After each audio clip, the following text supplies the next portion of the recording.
public safety to go and I'm going to do it. Charles Murray. Well, the forces of tolerance did their best today to stop another Charles Murray event from taking place. The sociologist spoke at Villanova, but he had to be escorted out for his own safety after several people disrupted the event and called him a white supremacist. Murray returned after several people were rejected by the police. George Ciccariello-Maher is a professor at nearby Drexel University and a self-described radical political theorist. 2 days ago, he urged the disruption of Murray's speech, calling on students to, quote, make this impossible. Professor Ciccariello-Maher joins us tonight from Mexico City. Professor, thanks for coming on. I wonder if you see something inconsistent with someone who teaches at a university dedicated to the idea of the open exchange of ideas, calling for ideas he disagrees with to be shut down. I think we should be clear that universities are actually spaces for rational ideas, for arguments that are based in fact and evidence. And the reality is that Charles Murray has never based his arguments in evidence or facts. He has never passed any kind of rigorous academic examination of those ideas. He doesn't publish with academic presses. Instead, he's actually had his research paid for by right-wing think tanks. They paid for him to write books like The Bell Curve. They paid for those books to be published, and then they actually paid for journalists to read and take seminars on those books to spread the gospel, as it were. So this is kind of the worst kind of pseudo-intellectual pay for play, and that doesn't guarantee you a platform on a university campus. So because he hasn't been published in academic journals and hasn't passed through the gauntlet of other professors assessing his work, though of course he has, because he has been an academic, but by that standard, I don't know, Plato, Aristotle, Socrates, none of them, I recall, publishing in academic journals. Is their writing also out of bounds on Drexel's campus? So I think the question is really also about the content of these writings. Let's be clear. This is someone who is defined as a white nationalist by the Southern Poverty Law Center, someone who burned crosses in his youth and went on to play a role in violent counterinsurgency during the Vietnam War, and then who went on to support mass incarceration, the gutting of welfare. Okay, let me just stop you there. Just back up one step. He burned crosses in his youth. I know Charles Murray. I know quite a bit about him. I've read his books. I'm sure, unlike you. I'm not familiar with that. Can you substantiate that claim? Okay, well, you should have done research. It doesn't take much research to realize that this is something that happened. He claimed it wasn't racist, which might be plausible were it not for the fact that he went on to basically make a constant eugenic argument for racial inferiority through the rest of his career, arguing that black Americans and that Latinos are inferior. I don't want to get hung up, but since we're having a debate about what is accurate and what is not, what are you talking about? Charles Murray was a member of the Klan? I mean, you can't throw these things out here. I know this is not an academic journal, but substantiate that claim, please.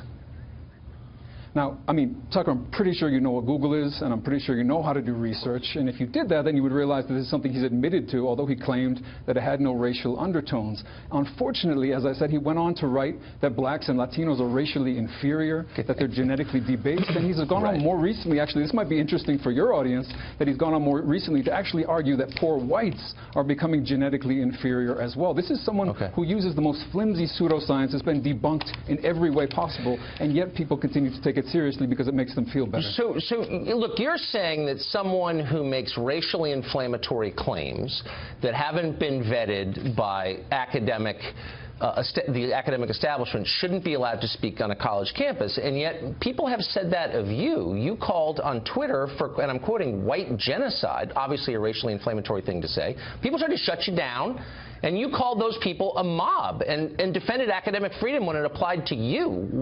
How is he more racially inflammatory than you calling for white genocide? Interesting. I'm losing my faith. I'm really losing my faith in your ability to use Twitter. I mean, to use Google, because if you used Google, the first thing you would realize is that, of course, white genocide is not a real thing. It's a racial fantasy of the kind that Charles Murray and his ilk like to put forward. But and when you called for these arguments, Twitter. I'm not saying that no one should be. I'm not saying they shouldn't be allowed on campus. I'm saying that they haven't earned any kind of platform on campus, and the free speech rights of those who are most affected by that racist hate speech comes into play. They're able to protest as they did today.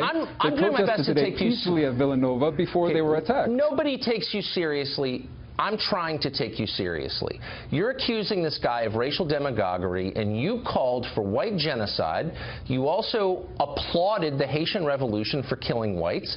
Look, those are your views. I'm not saying you shouldn't be allowed to express them. I'm merely pointing out the irony that you're trafficking in race hatred, and yet saying that Charles Murray shouldn't be allowed to speak because he traffics in race hatred. Are you self-aware enough to catch that? I actually believe, I believe in a very fundamental way that all people are equal. What's very interesting and different is that Charles Murray does not, and he's dedicated his life to arguing that people are inferior, and that those inferior people should not have access to education, should not have access to social welfare. He's argued for genocide. Out of higher education. Okay, right. I doubt you've read a Charles Murray book, but I'll give you the benefit of the doubt. Supported by. Okay, but answer my question. You called for white genocide, and I'm not making it up. It actually got a lot of attention.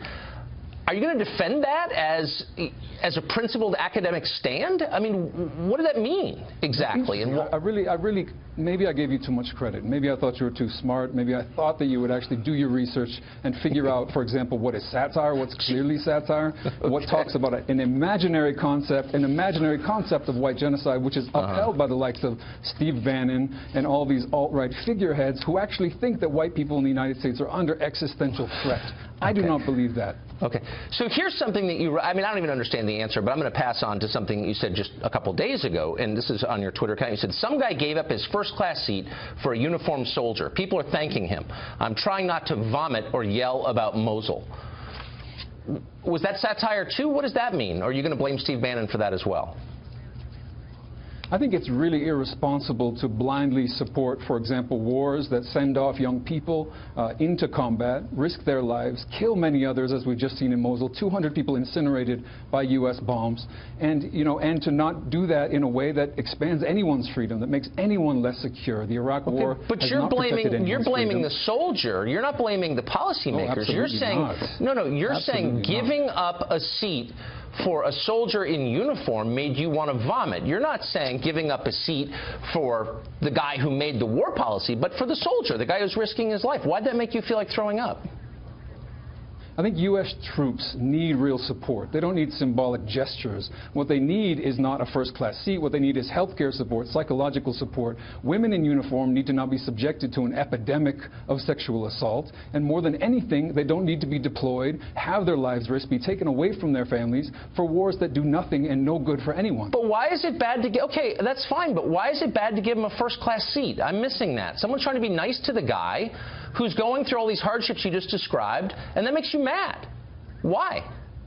I'm all for generous gestures devoted toward those who most deserve them in our society, and I have the deepest respect for anyone who, particularly for economic reasons, makes difficult decisions, whether it's joining the military, whether it's, doing other dangerous work that has to take place in our society, whether it's being an economic migrant. And I think these people all deserve better. They deserve to not have to join the military if they would rather just get an education. But he did. He doesn't have a government-subsidized job at a university like you. So why does that make you mad? To not have the health care and the psychological support that they need. This is how we support the troops, not by sending them off into wars. Okay.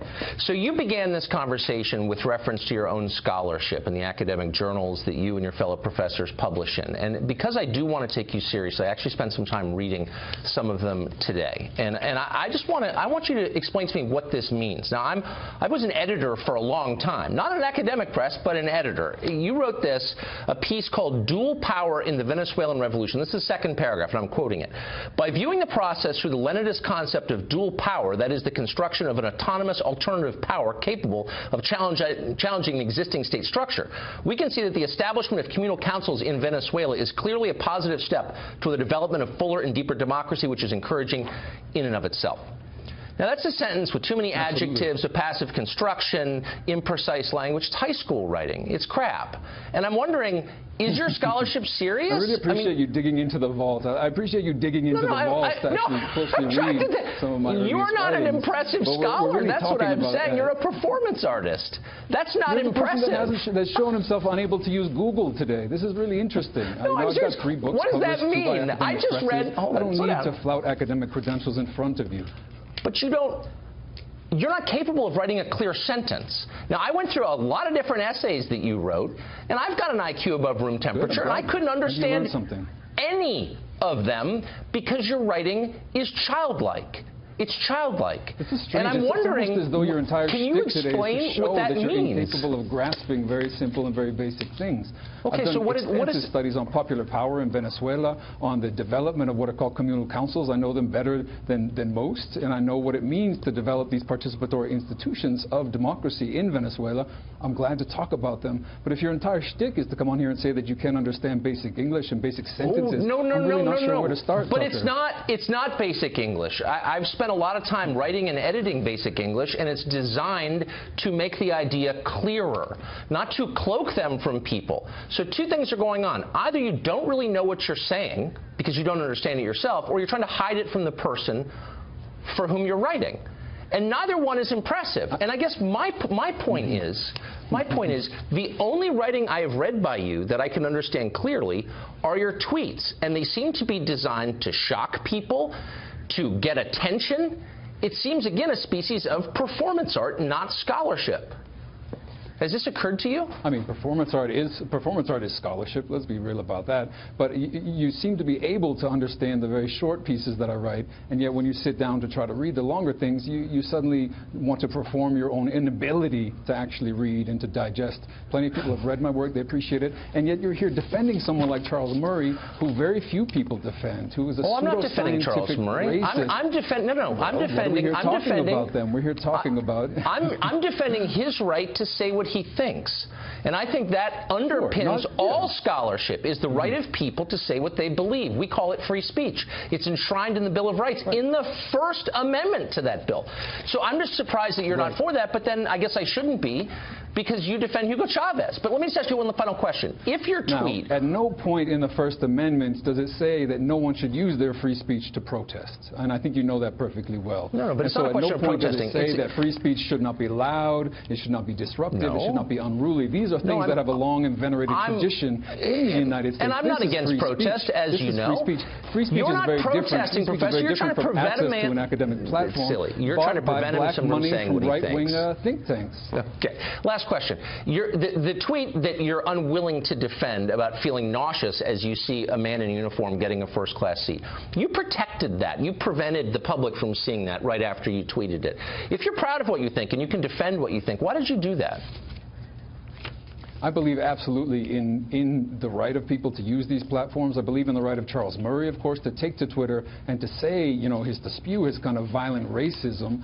But that doesn't mean that he should be invited onto a university campus to do so. I'm sorry. I don't have a lot of time. I just want you to answer my question. Those people that he says are inferior, those people that he says are inferior have every right to protest to him, to take to the streets, to demand that he not be able to speak. But you're not answering my question. As human beings. You're going on racism, inferior.